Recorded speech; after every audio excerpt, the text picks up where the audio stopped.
दोस्तों नमस्कार। हमने इस नोट्स को विभिन्न कोचिंगों के नोट्स और किताबों के नोट्स से जो है संकलित किया है, जो कि आने वाले टीजीटी एग्ज़ाम और एलटी प्री के लिए काफ़ी लाभदायक होगा आप लोगों को। तो आप लोग मैं सोच सोच रहा हूँ एक जो संकलित किया गया है पॉलिटी का क्वेश्चन, उसको आप लोग के सामने संदर्भित किया जाए। आप लोग बताइए कि कॉन्सेप्ट सहित बताया जाए या केवल जो क्वेश्चन एग्ज़ाम में पूछे गए हैं केवल उन्हीं को संदर्भित कर दिया जाए। इसके लिए दोस्तों ऐसे ऐसे जो है, जैसे प्लेटो के बारे में तो जिसके जन्म से स्टार्ट करते हैं हम लोग, तो ये जो है इसको बताते हुए कि इसके जो है सुकरात का प्रमसिस था, दार्शनिक राजनीति का जनक था। इसको जो है ऐसे बताते हुए इसकी रिपब्लिक के बारे में हम लोग बता देंगे, चर्चा करेंगे। फिर जो है रिपब्लिक के बारे में चर्चा करेंगे कि इसमें कितने अध्याय हैं, इसमें 4 चीज़ें क्या क्या हैं: न्याय, दार्शनिक राजा, शिक्षा एवं साम्यवाद। उसके बाद ये इसके बारे में चर्चा करते हुए हम लोग जो है इसको देते हुए कि ये द्वंद्वात्मक प्रत्ययवादजनक प्लेटो हैं। इससे हीगल ने लिया, फिर मार्क्स ने लिया। मार्क्स ने इसमें भौतिकवाद जोड़ा, द्वंद्वात्मक भौतिकवाद हो गया। फिर इसमें जो इम्पोर्टेंट क्वेश्चन है केवल उसी को हम लोग चर्चा पर चर्चा करेंगे, क्योंकि लास्ट में हमने जो प्रश्न अभी तक पूछे गए हों, चाहे वो एलटी, जीआईसी, टीजीटी, पीजीटी में, जीडीसी में जो भी हो, उसको संकलित कर दिया गया है। यूथ की पूरी उतनी मोटी वाली बुक से थोड़ा केवल जो है एक एक पेज संकलित किया गया है। जैसे पूछता है अकादमी विश्वविद्यालय कौन स्थापना किया था, प्लेटो ने किया था। ठीक है, ये चीज़ है। पूछता है कि प्लेटो ने जो है कितनी किताबें लिखी, 28 से 36 किताबें लिखी। कहीं 28 मिल जाएंगे, 36 की स्टेटमेंट पुस्तक है, द लाज पुस्तक है। ठीक है, ऐसे ऐसे हम लोग पढ़ते हुए उसके बाद इनका न्याय क्या है, ग्रीक में डक्यूस है, इसका अर्थ क्या है, कंसर्निंग जस्टिस है। ठीक है, ऐसे हम लोग पढ़ते हुए जो कुछ कुछ इसमें मेंस के लिए है, लेकिन उसको आप लोग कॉल कॉन्सेप्ट के लिए पढ़ लीजिएगा, और प्री के लिए उतना इंपॉर्टेंट नहीं है वो। ठीक है, जैसे ये पूछा राज्य व्यक्ति का बृहद रूप है, तो ये एल टीम पूछ चुका था इस बार भी, और इससे पहले टीजी टीम पूछ चुका था। ऐसे ही हम लोग पढ़ते हुए जाएंगे। ये तो मेंस के लिए हो गया, ऐसे ही हम लोग देखते हुए चले जाएंगे। ठीक है, अभी आज मेंस का पेपर हुआ है, उसमें भी काफ़ी चीज़ें जो है नोट्स से आई हैं। अब हम लोग दार्शनिक राजा देखेंगे। दार्शनिक राजा जैसे बताते हैं कि उसका शासन का आधार विवेक होगा और बुद्धि उसे निर्लिप्त होगी, जिससे वो राज्य में न्याय की स्थापना कर सके, ताकि जो है सुकरात सरीखे ऋषि को विष का प्याला ना पीना पड़े। ये चीज़ें हम लोग दर्शाएंगे उसमें। फिर लॉर्ड एक्टन, ये इंपॉर्टेंट है, इसको रट लेंगे। सत्ता लोगों को भ्रष्ट बनाती है और पूर्ण सत्ता पूर्ण भ्रष्ट बना देती है। ठीक है, ये हम लोग देखेंगे। जो इंपॉर्टेंट है केवल हम लोग वही देखेंगे। ये तो मैं एक डेमो के तहत आपको दिखा रहा हूँ। आप लोग अपना जो है प्रत्युत्तर जो है या अपना जो है व्यू बताइएगा, कैसे उचित रहेगा कि आप लोगों के सामने मैं चीज़ों को रख सकूँ, आपको अधिकाधिक से अधिक लाभ हो।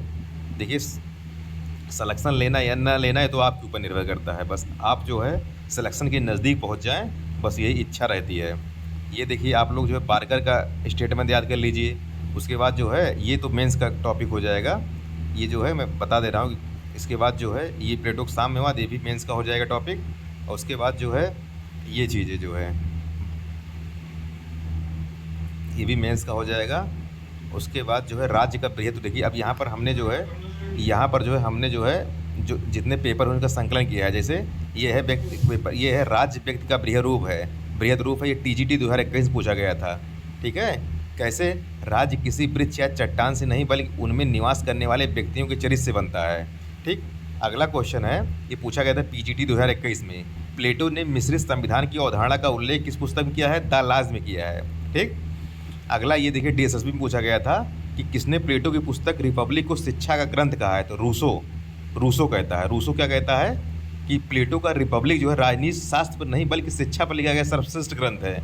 ठीक है, अगला क्वेश्चन है, प्लेटो के रिपब्लिक का उपशीर्षक क्या है, वही मैंने बताया था कि कंसर्निंग जस्टिस। देखिए एलटी 2018 प्रीम पूछा गया था ये।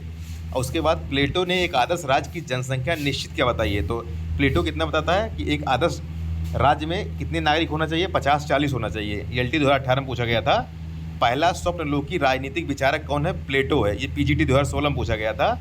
आकृति का सिद्धांत और गुफाओं का रूपक, प्लेटो, नेट 2019।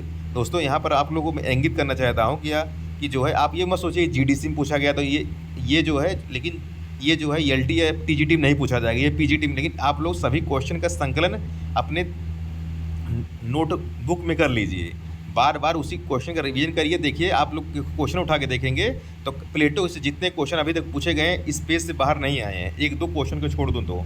ठीक है, ये राज्य व्यक्ति का बृहद रूप है। देखिए प्लेटो ये अभी डेल्टी प्रीम पूछा गया था, इसके पहले जीडीसी 2019 पूछा गया था, टीजीटी 2021 पूछा गया था। अब देखिए किसने प्लेटो की न्याय की अवधारणा को रचना प्रकल्प मूलक कहा, ये जीआईसी पूछा गया था एमबी फोस्टर ने। ठीक है, ये देखिए। और जो है ये रिपब्लिक का आप केंद्रीय विषय न्याय जान लीजिए, रिपब्लिक का उपशीर्षक कंसर्निंग जस्टिस है, ये जान लीजिए। प्लेटो ने न्याय के लिए डायक्यूनाई शब्द का प्रयोग किया, ये जान लीजिए। ठीक है, अब आप लोग ये जान गए, तो अब देखिए प्लेटो का न्याय कहता है कि राजा को जो निर्लिप्त बुद्धि वाला होगा वह अपने निर्धारित कर्तव्यों का निर्वाह करेगा। ठीक है, आगे जो है प्लेटो के आदर्श शासक के कर्तव्यों का विवरण रिपब्लिक में ही दिया हुआ है। ठीक है, नेट पे पूछा गया था क्वेश्चन, देखिए गुफा परछाइयों का विचार प्लेटो ने दिया था। न्याय मानवीय आत्मा का गुण तथा मन की आदत है, प्लेटो यूपीपीसीएस 2009 में पूछा गया था। शासकों को संपत्ति का स्वामी नहीं होना चाहिए, प्लेटो प्री 2008 में पूछा गया। देखिए उसके बाद जो है ये देखिए आप लोग देख लीजिए, देखिए मैक्सी कहता है यदि प्लेटो आज जीवित होता तो वो आधुनिक साम्यवादियों से अधिक साम्यवादी होता। जीडीसी द्वारा देखिए ये कथन आप लोग मत याद करिएगा। ठीक है, कथन जो अच्छे अच्छे कथन है मैं आपको बता दूंगा, वही याद कर लीजिए, क्योंकि देखिए वहाँ पर एग्ज़ाम में जो है, जैसे मैंने एग्ज़ाम दिया था तो काफ़ी कन्फ्यूज हो जाता है, तो ये मत सोचिए कि ठीक है, जो अच्छे कथन है आप लोग उसको याद कर लीजिए। अब ये देखिए चारों याद कर लीजिए आप लोग। मैं राज्य हूँ, लुई 14वां कहता है। राज्य पृथ्वी पर ईश्वर का अवतरण है, हीगल कहता है। राज्य व्यक्ति का पूर्वगामी है, अरस्तू कहता है। और राज्य व्यक्ति का बृहद रूप है, प्लेटो का। ये चारों इंपॉर्टेंट, अगर आप चारों याद करें इसमें एक क्वेश्चन जरूर किसी किसी एग्जाम में आ जाता है। ठीक है दोस्तों, आप लोग अपना व्यू जरूर दीजिएगा कि ऐसे ही मैं क्वेश्चन का संकलन आगे करता रहूँ। आप लोग अपना दृष्टिकोण बताइएगा, क्वेश्चन वाइज केवल अपलोड करूं या आगे कॉन्सेप्ट वाला भी अपलोड करूं, आप लोग अपना व्यू जरूर बताइएगा। धन्यवाद।